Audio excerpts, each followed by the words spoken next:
Hey guys, happy Monday. Welcome to Relatable. This episode, as all episodes, is brought to you by our friends at Good Ranchers. Get American meat delivered right to your front door. Go to goodranchers.com/Allie. That's goodranchers.com/Allie.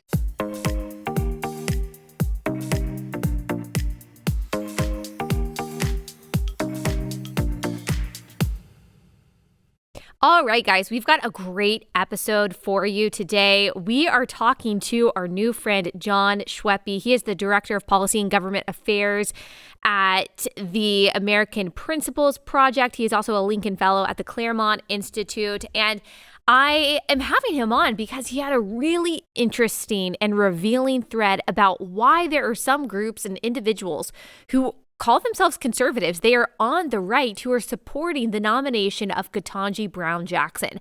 And it has to do with something called criminal justice reform, which, as we've talked about, is actually a very destructive set of policies that often leads to higher rates of crime and more victims. So why are there some foundations, organizations, politicians on the right who are supporting so-called criminal justice reform and are supporting Ketanji Brown Jackson, especially with her disturbing record in issuing such light sentences on child predators and child sex abuse consumers? And so I have a couple more things that I want to say before we actually get into that interview. But before we get into the serious stuff, I want to talk about the slap heard around the world. One of the most stunning moments in TV history, I think, and that is when Will Smith at the Oscars last night just slapped the heck out of Chris Rock, who was hosting the Oscars. It was, if you haven't heard about this yet, if you haven't watched this yet, you gotta watch this. Watch this on YouTube. If you're listening, go back later, watch it on YouTube because you gotta see this. All right, here it is. Jada, I love you. G.I. Jane 2, can't wait to see it. All right?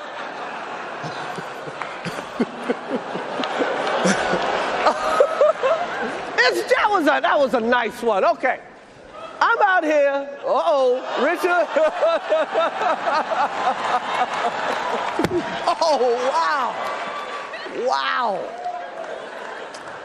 Will Smith just smacked the shit out of me. Keep my wife's name out your mouth. Wow, dude. Yes. It was a G.I. Jane joke. Keep my wife's name out your mouth. I'm going to, okay? Okay, just to give some context, in case you weren't on Twitter and you weren't seeing people talk about this, Jada Pinkett Smith, she has alopecia, and so she lost a lot of hair, and she looks bald, and so Chris Rock, calling her, in G.I. Jane 2. G.I. Jane was a movie. Demi Moore shaved her head, and that was like a big thing back then. And so he's just making a joke because now she has a shaved head, which, by the way, she looks really beautiful. She can totally rock that look. I don't even know if Chris Rock knew that it was because of alopecia. He might have thought that she just shaved her head. I had no idea that she had alopecia. That's not something that everyone knows. Now, maybe he was, and he was just making a joke at her expense, which, by the way, is something that comedians do. Comedians like Chris Rock, they test the limits of what someone can say. They say offensive stuff. So I have a few thoughts about this whole thing. On the one hand, I think it is completely justified for Will Smith to feel offended on behalf of his wife. Now, I will say, when you see the footage, you will see that right after Chris Rock tells the joke, Will Smith was actually laughing. And then he gets up a few seconds later because I guess he saw Jada's face. Jada was not laughing at all. She looked very offended by it. And so I don't know if he looked at her and was like, oh, shoot, my wife is not happy, I don't want to sleep on the couch tonight, whatever it was. And so he decided to get up and then slap Chris Rock to defend his woman. Or if he was doing a fake laugh, ha ha ha, I'm about to kill you kind of laugh, which is a little bit troubling. Or he didn't really hear the joke, but is a little strange. He looked sincerely jovial and he thought that the joke was funny. And then he literally goes up there and just slaps him. And obviously Chris Rock, you can tell as he is about to get slapped, he doesn't know what's coming. He thinks it's a joke, and there's uncomfortable laughter from the audience. And then as Will Smith starts yelling from the audience, that's when you see everyone's face kind of go serious, like, oh, this is real. Like, that wasn't just a bit. And there are these there are these like montages of celebrities' reactions going around on Twitter, which were kind of funny. Like, I don't actually think that I think it was real. I think it's something that really happened. So that's one thought, that maybe he was justified in being offended. Will Smith was justified. And, someone going out and fighting on behalf of your woman, or like punching a guy on behalf of your girl, like that's a tale as old as time. However, it is still a little psychotic, okay? For you to hear a comedian tell a joke, yes, an offensive joke, and then to get up on stage in front of millions of people, or hundreds of thousands of people, I don't know how many people watch the Oscars these days, and to slap a comedian for telling an offensive joke. Like, that's a little crazy. I'm sorry, that's a little wild. I understand being offended. Okay, fine, be offended. Talk to him after. Maybe you even take it outside after the show, or maybe you mention it in your speech, because he did end up winning an Oscar. And it was weird. His speech was like, are you talking about the character that you played defending his family? Are you talking about the moment that you just had defending your family? It was very confusing. But there were so many different ways that Will Smith could have handled it rather than doing what he did. I felt really bad for Chris Rock. I don't think that the joke was great. Like, I don't like making fun of people for things that they can't control. Maybe that's just because I'm sensitive. I don't like those kinds of jokes either. And if someone did that to my family, like my child or something, maybe I would go up on stage and slap them too. Like, maybe so. There is that part of that Will Smith has seen his wife struggle with this thing, and it really, hit home, and really he took it hard. Like, if my spouse had some kind of special need and someone made fun of it on live TV, who knows, maybe I would want to go out there and slap them too. However, I don't think that's a really great justification for what he did. And one thing I will say, no matter what your perspective is on it, is that Will Smith, even if you think he was justified in this, like, even if you think he was justified in doing what he did, he's not a victim. Like, he just assaulted someone on live television for telling a joke. He's not a victim. And all of the people who were comforting him, like on the side of the stage and afterward, you saw Denzel Washington, whom I love, by the way, and Bradley Cooper, and all these people saying, like, it's okay, dude, it's okay. I mean, is this the conclusion of the culture that we've built, that words are violence, but actual violence isn't violence? That's kind of what it seems like. I'm not trying to make it political, because I'm not saying that this is necessarily a political thing. I'm not trying to make it a culture war issue. It's just a little, but I did see it fall along kind of predictable lines that most people, like on the right or center right, were saying that was totally uncalled for. Chris Rock is a comedian. And then a lot of people on the left who seem to kind of applaud it and think that, oh yeah, he's just defending his family. And that's weird. Like, what are the politics behind that? Why would the left react that way? Ayanna Pressley, who is a far left congresswoman, she actually tweeted, she has alopecia as well, and so she is bald, and she tweeted, "Alopecia Nation, stand up. Thank you, Will Smith." And then she posts a picture of herself and says some other things. Thank you, Will Smith?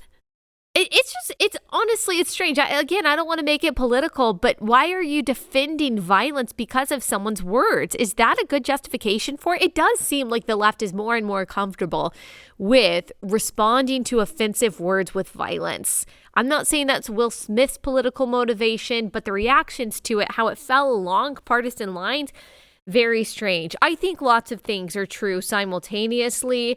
And so maybe there is some nuance there. At the end of the day, though, Will Smith is not a victim. I don't think that how he reacted to that was justified. And I think some people should have some sympathy for Chris Rock. Like, there seemed to be no sympathy in the crowd for Chris Rock, and there absolutely should be. He probably didn't even know the joke was going to be that offensive, and like, he is a comedian. Crazy times. We are going to remember that moment forever. that's going to like go down in the TV Hall of Fame. All right, before I get into a couple things before we actually get into our interview, let me tell you about our first sponsor for the day, and that is Z-Stack. If the last 2 years have taught us anything, it is that you have to take control of your own health. We cannot trust the public health bureaucracy to give us accurate information about treatments and preventative care, unfortunately. And that is where Z-Stack comes in. Z-Stack is a specially formulated immune-boosting supplement that includes zinc, quercetin, vitamin C, and vitamin D, formulated by Dr. Zelenko, the world-renowned doctor that President Trump credited with his successful early treatment protocol and his decision to take hydroxychloroquine. Z-Stack has been scientifically formulated, is kosher and GMP certified, and is produced right here in the USA. Go to zstacklife.com/Allie. That's zstacklife.com/Allie.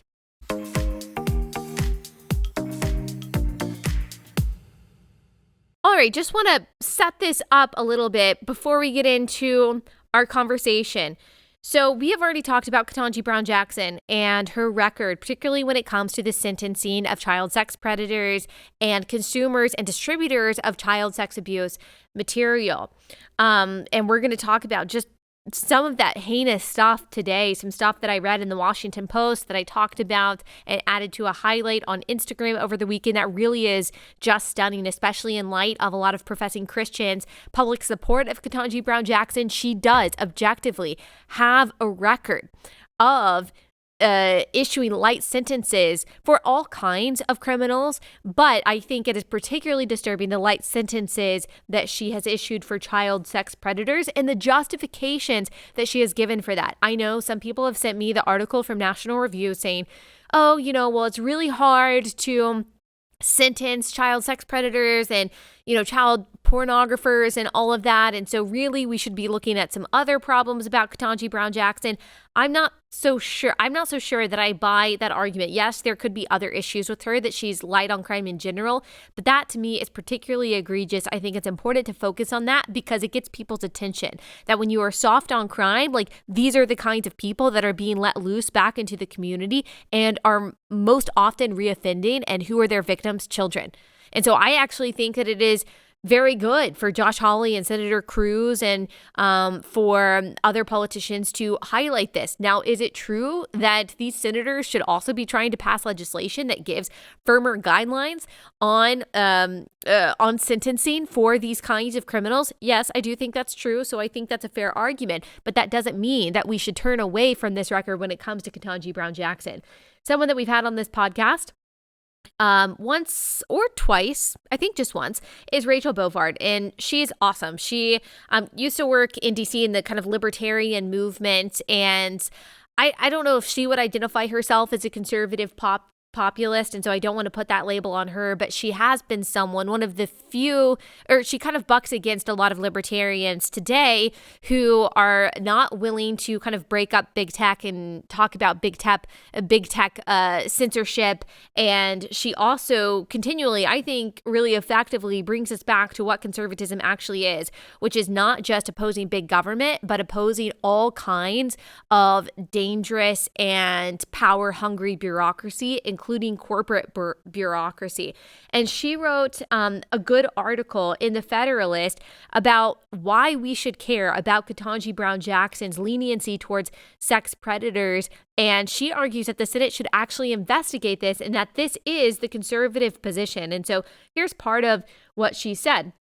She says that Judge Jackson appears to have a track record of both advocacy and sentencing decisions, demonstrating an extreme leniency towards child sex predators. Perhaps more concerningly, her record also demonstrates an attempt to normalize a radical sexual ideology of adults being attracted to minors, categorizing it as not as flatly criminal, but simply as misunderstood. While at the U.S. Sentencing Commission, Judge Jackson advocated for eliminating the existing mandatory minimum sentences for child porn, suggesting that at least some people who possess child porn aren't sexually motivated, but simply in this for the community. That's something that Ketanji Brown Jackson said. And as I will mention in the interview with Jon that we are about to have, the Washington Post also noted that when she sentenced an 18-year-old, the 19-year-old, to only 3 months in prison for possessing child sex abuse material, of kids as young as 8 getting raped. She said that he was just sexually curious about his peers. And so she has really, really troubling rhetoric when it comes to this, and a really troubling record. So Rachel Bovard goes on to say, while on the federal bench, Judge Jackson demonstrated a continuous string of departures from sentencing guidelines for sex predators. The Biden administration and its backers have offered no substantive defense of Judge Jackson's record. While the White House has dismissed Hawley's critique as cherry picking that buckles under the lightest scrutiny, they just say that kind of stuff, they have failed to demonstrate how. They've resorted instead to tossing complete non sequiturs at Hawley, calling him an insurrectionist, and bizarrely trying to tie him to the candidacy of former Alabama Senate candidate Roy Moore. But the flags in Judge Jackson's record are not cherry-picked, nor are they taken out of context.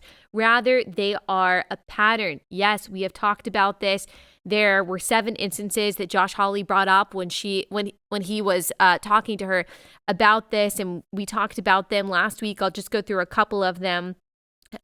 Defendant distributed multiple images of child pornography, I say child sex abuse material, possessed dozens more, including videos. Federal sentencing guidelines said 97 to 121 months in prison. Prosecutors recommended 24 months in prison.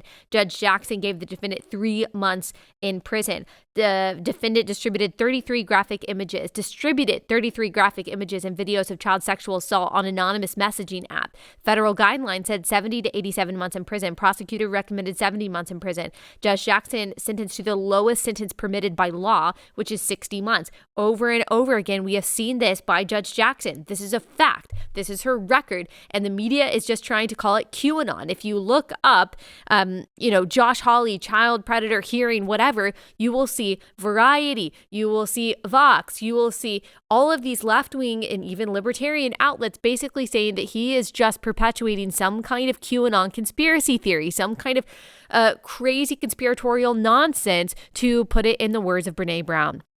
So, weigh these facts about her disturbing pattern that is recorded. It is a fact. There is no context that makes it better. There are no context that makes her words better, as we will talk about a little bit today. Weigh that against the people that you see defending her. The people who are saying, oh, well, we should still celebrate her in some way. Guys, she has a pattern of protecting child predators.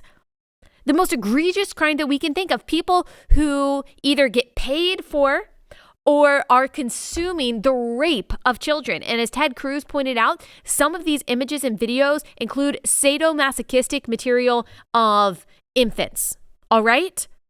We are talking about people who then very often go out to reoffend. These are not victimless crimes, by the way. You are causing a demand for this kind of material every time someone like this consumes it. Obviously, it's a even bigger issue to distribute it. And she is putting them in for the lowest amount of time possible. She has, since her days in college in the early 90s, argued against having any kind of child sex registry. Think about the professing Christians that you know who are advocating for her, who are just saying, oh, I'm just, throwing the baby out with the bathwater. Just consider that. Consider that. It probably is coming from a place of ignorance, I would say. But we're talking about real decisions that are affecting real people and real communities and real children. We're not just talking about personality flaws here. Like we're talking about real stuff here. This matters. And so the question that we have that we are going to answer today, why in the world are there some so-called conservative organizations and institutions that are saying, yes, Ketanji Brown Jackson is so awesome and, we should be behind her, or who are saying, well, we might disagree, but, we're still going to support her anyway. Why is that? So Jon Schweppe is going to kind of pull back the curtain for us, and he's going to tell us, he's in DC, he's going to tell us what goes on at these DC cocktail parties that provides the motivation for supporting someone like this. But before we get into that, let me tell you about our second sponsor for the day, and that is Birch Gold. Precious metals have historically been a safe haven in times of inflation, and Birch Gold is the leader in converting IRAs and 401ks into a tax-sheltered IRA backed by gold and silver. With thousands of satisfied customers and an A+ rating with the Better Business Bureau, Birch Gold can help you protect your savings. Just text Allie to 989-898. That's 989-898. to get a free info kit on gold. There's no obligation to get this info. You just have to text Allie to 989-898 to get your free info kit now. Again, that's Allie to 989-898.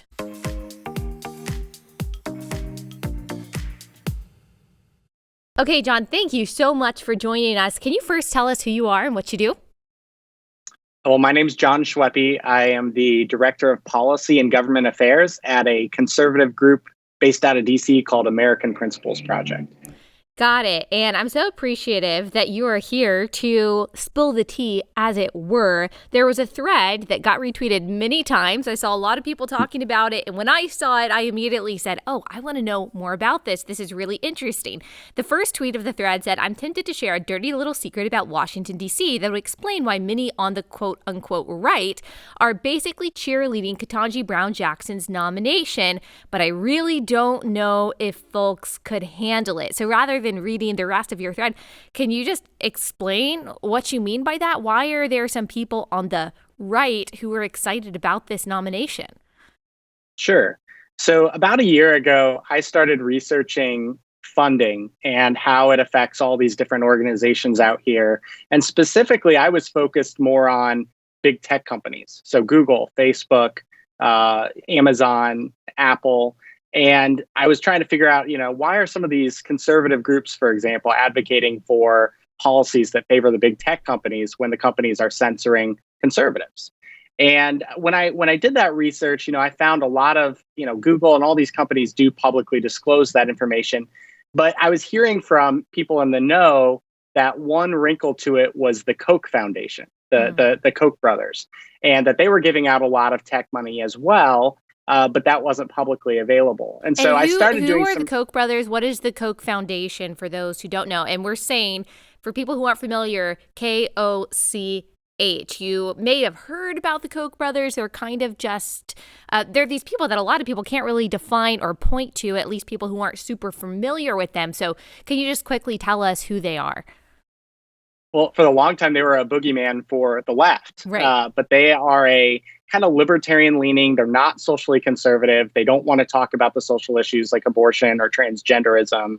But they, are wealthy benefactors who have funded a lot of politicians, a lot of, groups out here. And what they try to do, a lot of the business interest stuff that you hear from the Chamber of Commerce, that's kind of where the Koch Foundation has been historically. And so low taxes, low regulations, some things which really aren't that bad, but certainly a de-emphasis on the social issues. Right. Okay. So continue. You kind of found in your research that they were behind some of these things that you were wondering, hey, why would conservatives be funding these organizations or be on the side of these tech companies?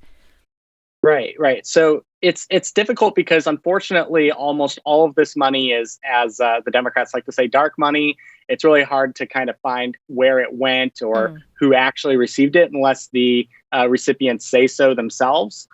So, for example, on this thread, I had an interaction with Robbie Suave over at Reason Foundation. I didn't know Reason got Koch money. I learned it from that interaction. So, but basically, a lot of this is reliant on my conversations with people out here, talking to ex-Koch employees who worked at these foundations or these organizations.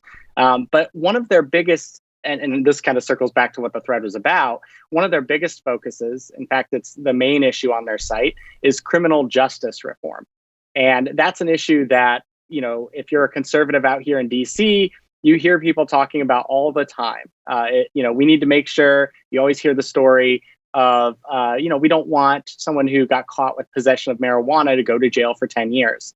And of course, when somebody says a story like that, it's hard to disagree with it. Like, yeah, I don't want, for someone to have an ounce of marijuana to have their life totally ruined. And usually, just so people know, that's not actually what is happening. People aren't typically going to jail for 10 years because of an ounce of marijuana. It's typically something else. And that just happens to be what they are able to charge them with, or what the police are able to book them on. So that's a little bit of a myth that we hear from the criminal justice reform activists.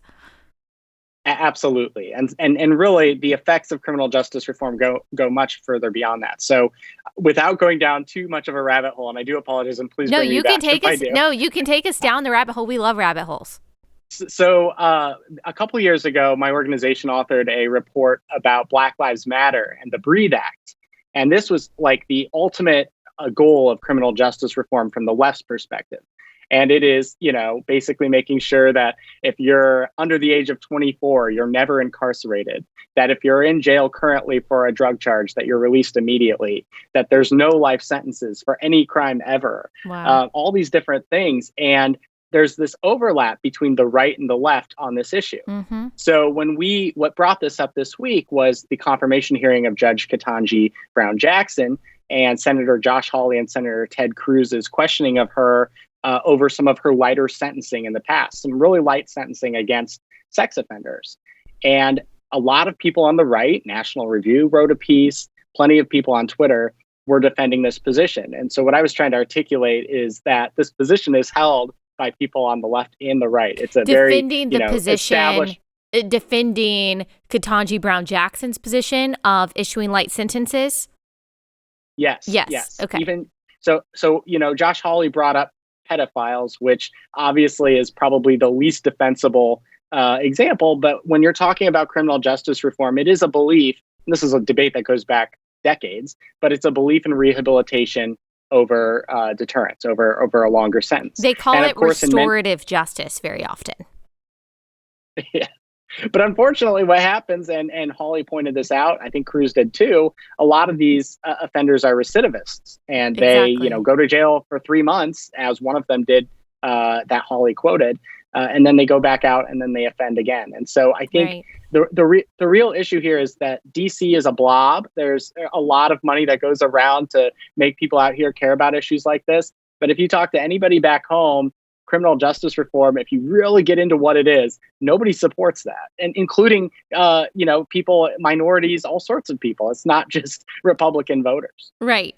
And the left is really good at this, but as you mentioned, it is some people on the right, but the left is really good at the language game. They're really good at slapping euphemisms on the policy positions that they want, so you don't actually have to get into the details of what they are actually supporting. So like reproductive justice, they put all these adjectives in front of justice, and because no one wants to be unjust, no one wants to be against justice, you say, yeah, I'm for reproductive justice. Sure, I'm for criminal justice reform. But then, as you said, once you get down into the nitty gritty, not just of what the policies are, which is basically letting people out of jail, them not getting prosecuted, all this, and then you look at the consequences of what those policies are and how they're not making people safe and they're not actually helping the criminals that are committing the crimes, then you realize it's really just a bunch of hogwash. Like, letting people out of jail or having fewer people in jail is not in itself a just end unless we are preventing what people are actually going to jail for. But you mentioned Ketanji Brown Jackson, one of the cases that Josh Hawley brought up, and I think was brought up a few times.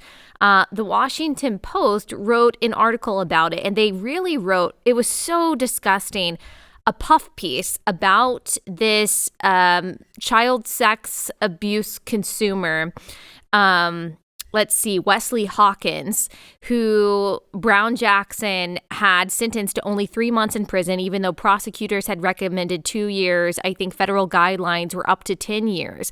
And really, it was amazing her reasoning behind this. First, the author in this Washington Post article tries to make us feel sympathetic towards Hawkins and towards the judge, and make us feel very angry at the Republicans who are asking about this, and also very angry about Hawkins's family, because at the end they tell us that the reason that he looked at child sex abuse material was because his family was homophobic and he didn't know where else to turn. It's just really incredible, the journalism these days. But what Ketanji Brown Jackson said was that the reason that she only sentenced him, he was 18 years old, 19 when he was sentenced, the reason that she only sentenced him to 3 months in prison is because he was just looking at images of, quote, his peers, and that because he was so young, it's not a big deal. Well, the records show that some of the children that he watched being raped were 8 years old. And so, I mean, this is really nefarious stuff. This is not some conspiracy theory. A lot of articles are saying that it's conspiracy theory. You mentioned Reason.com. Josh Hawley absurdly suggests that Ketanji Brown Jackson has a soft spot for child predators. Vanity Fair, Vox, they're all calling this QAnon and all this stuff. it's really, really bizarre to me. Even if you are on the side of criminal justice reform, why would they go out of their way to try to defend the light sentencing of child predators? Like, what really is behind that? That's totally shameless, in my opinion. It is. We talked previously about Trump derangement syndrome, and I think Hawley kind of creates the same thing on the left. As soon as he brought this up, they felt like they had to oppose it. But look, I'll tell you, just so your viewers know, our organization has worked on protecting kids, working on some of this trafficking stuff.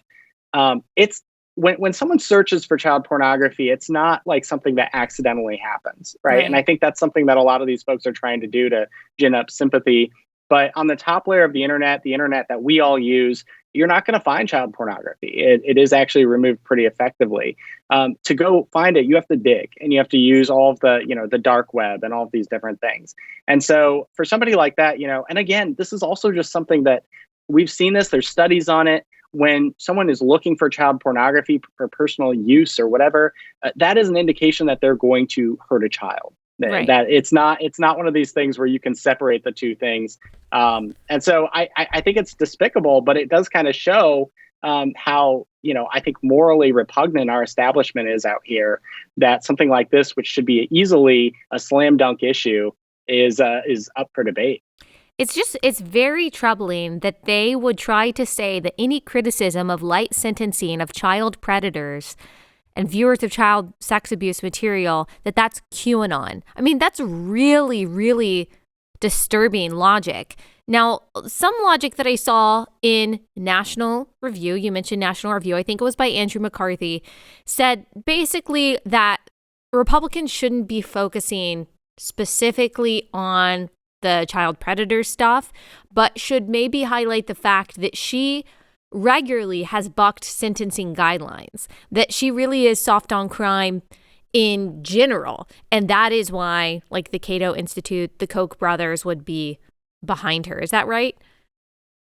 Yeah, I think that's accurate. I think McCarthy, unfortunately, this is just a question of politics, but when you use the inflammatory language he did in National Review to criticize Hawley, everyone's going to run with the top line headline and the top sentence and say National Review debunked Hawley. And I understand it. I understood his piece. And look, I think there's a lot of truth to maybe going with the broad scope of things. But, I think most folks, your viewers probably among them, don't understand or haven't heard about this push for lesser sentences for sex offenders. It seems really bizarre. And so if we're not going to have this debate now, during a high-profile Supreme Court hearing, when are we supposed to have it? And so I think that's the frustration a lot of us have had with this line of argument is this is an argument we should be having. It's not a slur or a smear against Ketanji Brown Jackson. It's a record, and we should be discussing it. So you mentioned in your thread, you said this, the Kochs and the movement they cultivated through targeted grants were very successful. Trump was unable to get most of his priorities passed during his term, but the First Step Act became law fairly easily. Few, besides Tom Cotton, publicly opposed.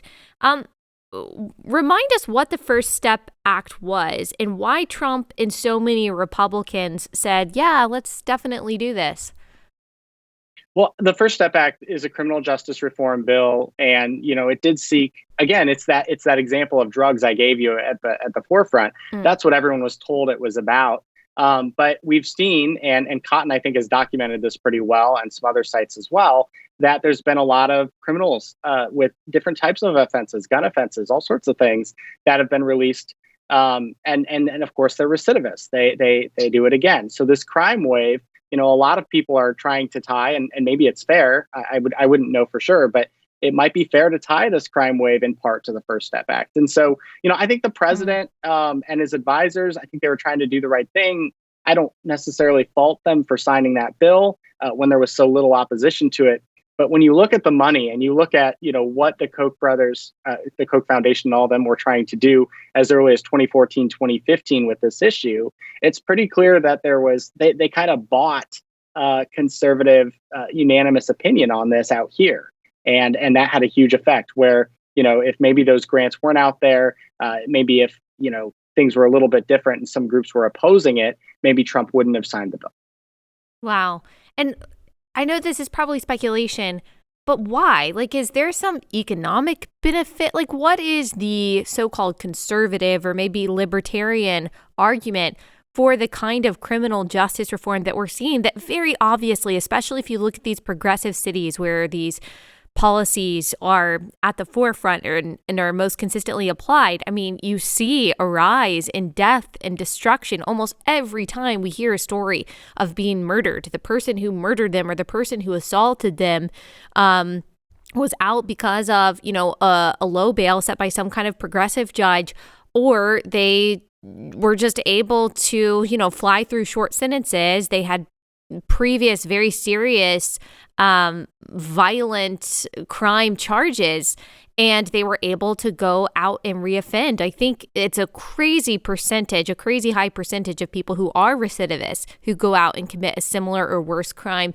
again. So, like, what is the motivation? The progressive motivation, I'm like, okay, I feel like they are just bent on destruction of the United States, whatever. I don't understand the libertarian reasoning behind this.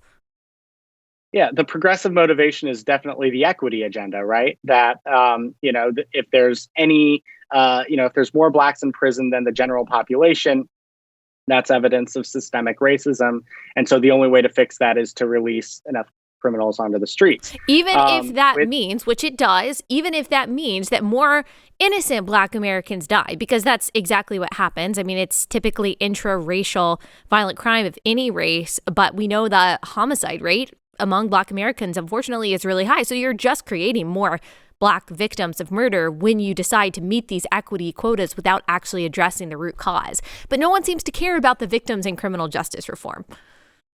No, that's right. And it's a tragedy of the policy out here. But I'll tell you, so I think somewhat libertarians probably buy into the equity agenda. They might not say it explicitly.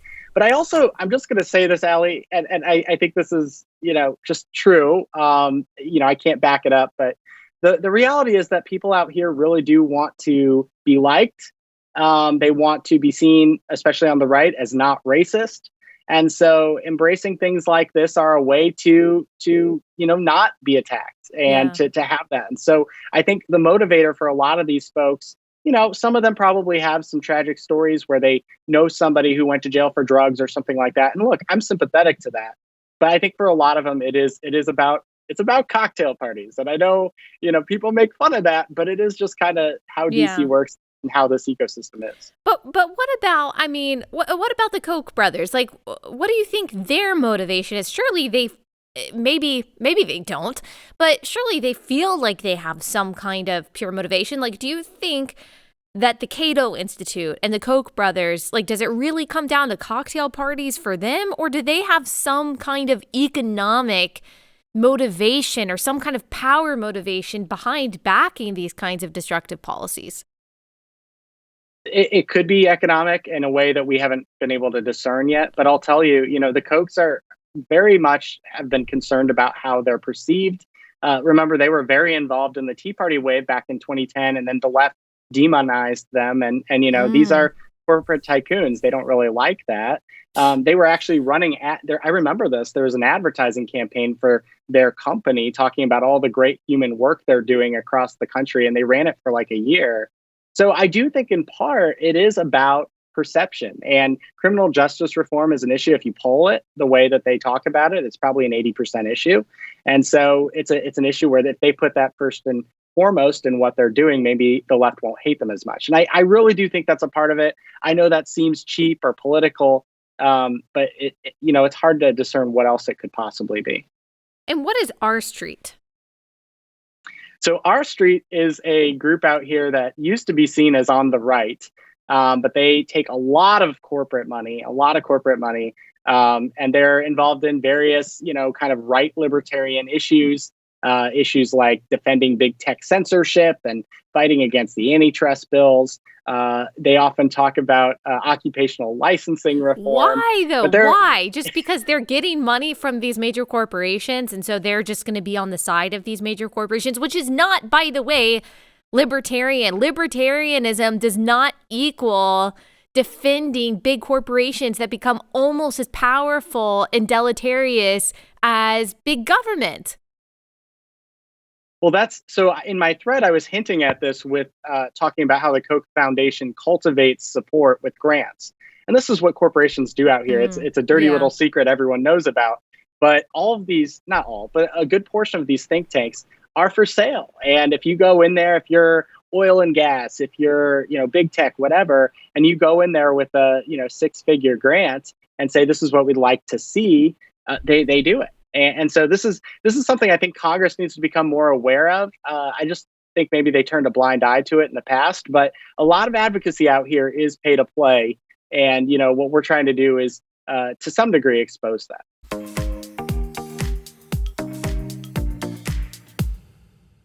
All right, last sponsor for the day. We have a new sponsor, and that is Donors Trust. They are the principal tax-friendly way to simplify your charitable giving.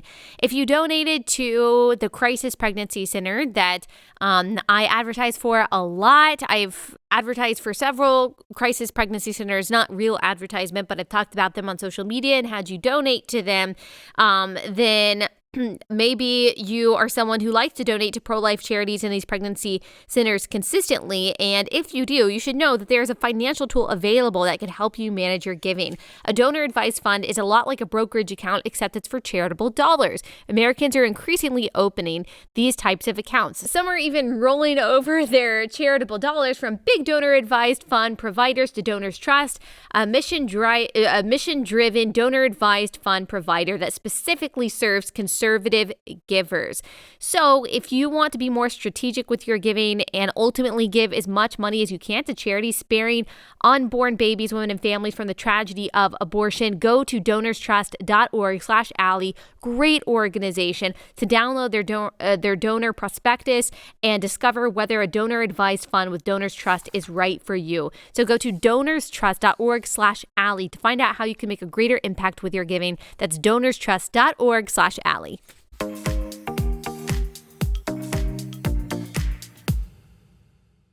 Okay, talking about exposing, this is a crazy connection, and maybe you mentioned this and I just didn't see it. So what is it? Paul Ryan has a family connection to Ketanji Brown Jackson. It's like Ketanji Brown Jackson's brother-in-law is married to Paul Ryan's sister-in-law. Okay, so there's a connection there. And then Paul Ryan tweeted, Jana and I are incredibly happy for Ketanji and her entire family. Our politics may differ, but my praise for Ketanji's intellect, for her character, and for her integrity is unequivocal. Is there anything there? What's going on?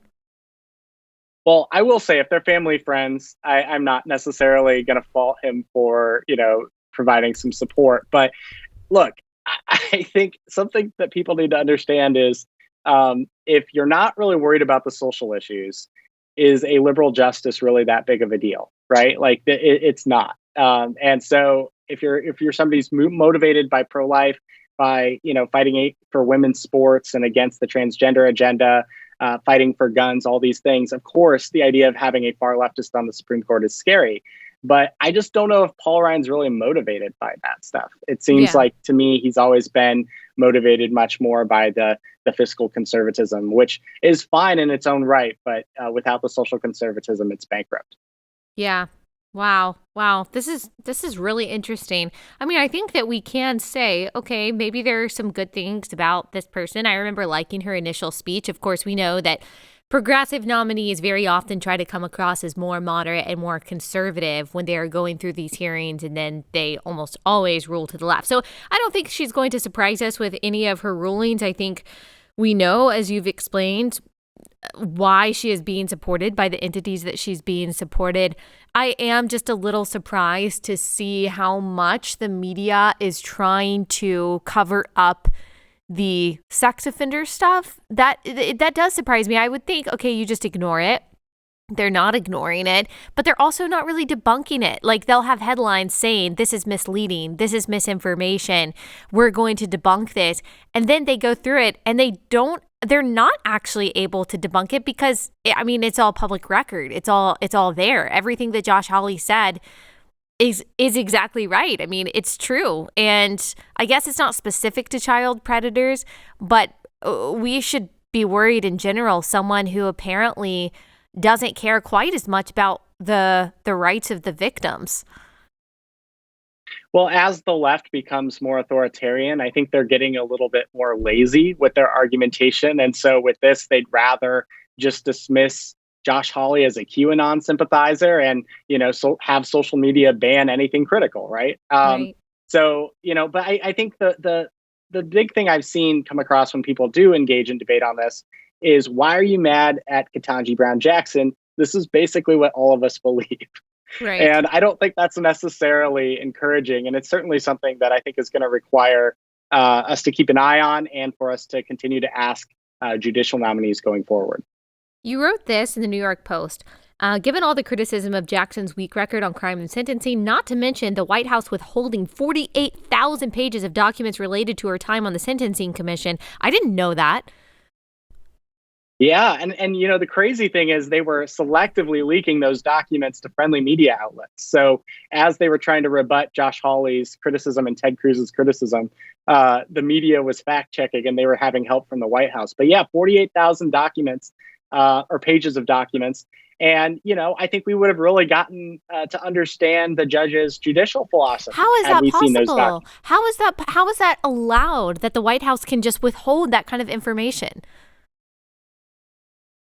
In this world, I mean, with a media that's totally on your team, this would never have happened under a Republican. Right, if Trump had tried to withhold documents about Kavanaugh, you would have seen an FBI investigation. You would have seen all sorts of things.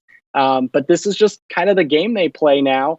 And, this is where we need Republicans elected, because they're going to cheat, and they're going to collude with their friends in the media and in the corporate world. Yeah, I think the easiest way to explain why the media is the way it is, why it doesn't speak truth to power, just pretends that it does, why it doesn't hold Democrats and the people on their side accountable, is really simple. I mean, I think it's a principle that we can all understand, as unfortunate as it is that it's really hard to think objectively and to write objectively about your friends. It's really hard to criticize your friends, people that you're close to, people that maybe you even feel are giving you access or giving you power or insulating you from whatever it is, criticism.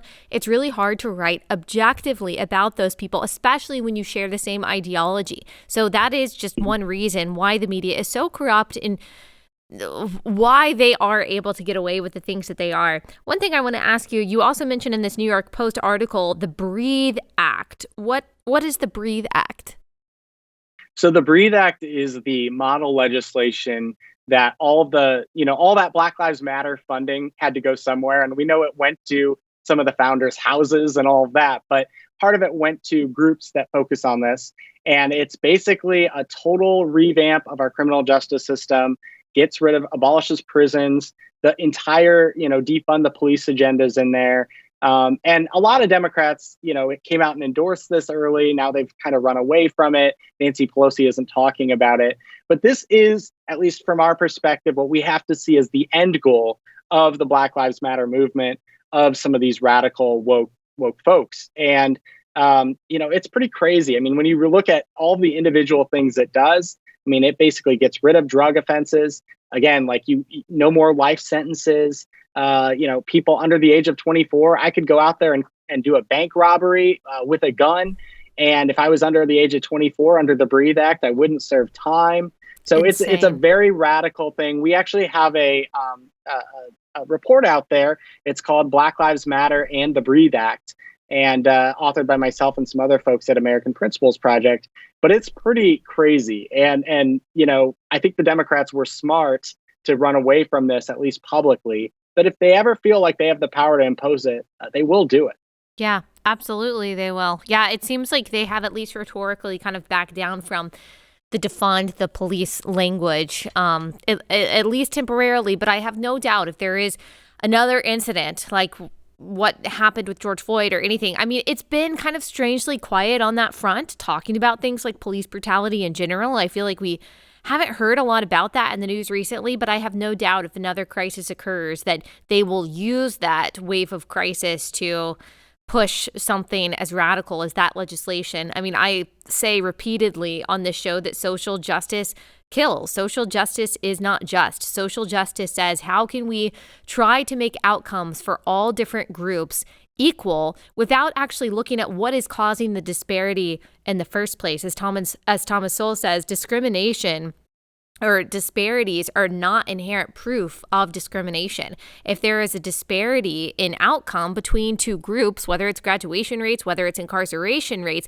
that does not automatically mean that discrimination is the cause of that. But the equity social justice agenda just assumes that discrimination is the reason why, for example, maybe there's a higher proportion of Black Americans in jail. And so rather than looking at the root cause and solving the root cause, they just say, as you mentioned earlier, well, we just have to do whatever we can to make these numbers equal. If that means releasing violent criminals from jail and creating more victims. Unfortunately, there are no equity quotas for victim numbers. Isn't that interesting? There are only equity quotas for the people that are creating the victims. It's almost like there's a nefarious, destructive motivation behind all of this. Well, I'm very thankful. I'm very thankful for your perspective in uncovering this. Last question I want to ask you. I notice that you call yourself a populist. And this is something that I've seen more and more from people on the right. I would say my husband and I talk a lot recently. I think it was Sagar and Jetty that first kind of made us start thinking a little bit differently about our conservatism. And our perspectives have changed a lot. It's probably the help of Tucker Carlson too. Can you tell us, though, like, what is populism essentially? Why do you call yourself a populist and not necessarily a conservative? So one of the political figures I really learned a lot from while he was alive was Jeff Bell. He worked at American Principles Project previously, but worked for Reagan, ran for Senate in New Jersey a couple times. And he had a book called Populism and Elitism.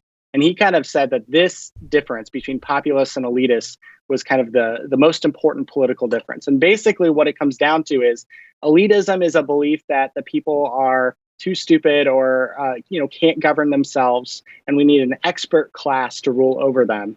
And populists are people who have a general optimism about the American people and their ability not only to govern themselves, but to make decisions. And so I think, especially with COVID, and this is when I started really using that identifier, I think we're on the side of populism here. And so while I'm still a conservative, and I think that conservative populism is definitely a thing, I have an optimism in the American people. And I think that generally when you talk about populism, Trumpism is definitely a form of populism. I think that's the unique thing that makes it great. I'm curious what you think about our 2024 prospects for president. Trump, DeSantis. You don't have to say exactly like who you want to be a candidate, but where do you think the country is going? Who do you think most conservatives will get behind?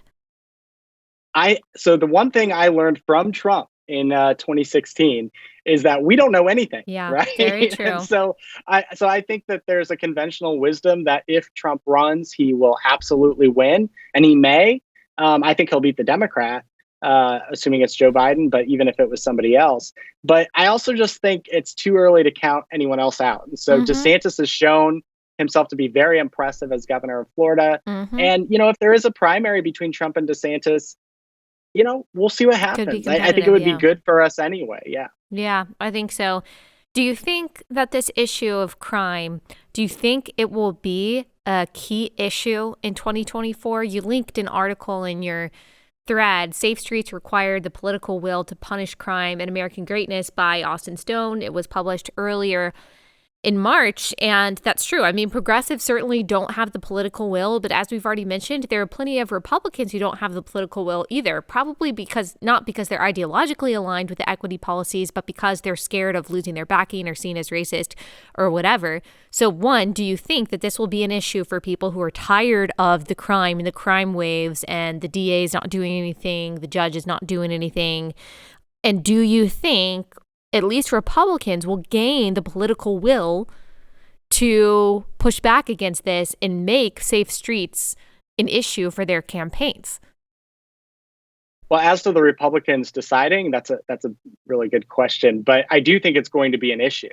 And the reason for that is, look, as we're trying to build this multiracial working class coalition, people are worried about crime. They're worried course. about, their kids and making sure that they can send them to school and not worry about them getting mugged or hurt.